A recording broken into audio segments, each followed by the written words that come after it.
Hi, I'm Sinead. I live in England, and last year I graduated from university where I studied French and Russian.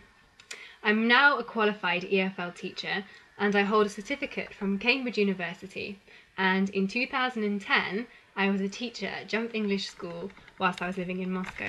I'm going to talk to you today about cultural differences between Russia and the UK. When I was living in Moscow, I noticed that many Russians did things that British people would find rude or impolite.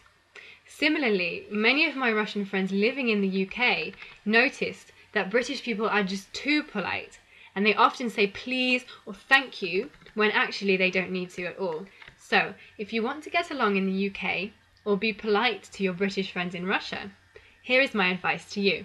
Number 1, always say sorry. Always. If somebody in the street accidentally steps on your foot, you must both say sorry. I guess he must say sorry for stepping on you, but you must also say sorry for being in the way. It sounds crazy, but this is very normal in Britain. Number 2, the English language doesn't have a polite or formal version of you, like Russian. This means that although in Russian, a phrase such as "I want you to teach me English" could be very polite with the correct form of you, in English this just sounds a little rude. To help with this problem, the English language has many introductory phrases which take the position of polite you. So the phrase "I want you to teach me English" could become, "Oh, I'm sorry to bother you, but I was wondering if you wouldn't mind teaching me a bit of English sometime. Feel free to say no." Number 3, honesty is not always the best policy. When I first spoke with Russian people, some things they said made me a little upset.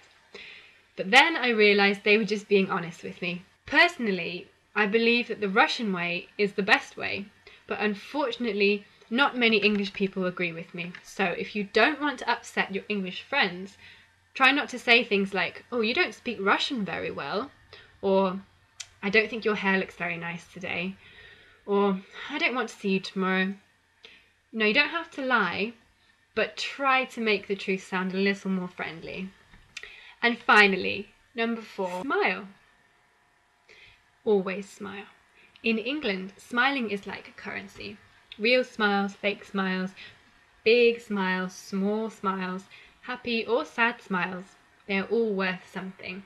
I learned that in Russian culture, it's unusual to smile at strangers, but in the UK, it's very common. So it's time to start practicing. So I hope this was interesting and useful for everybody. I look forward to being your online teacher, and I can't wait to meet you. Bye!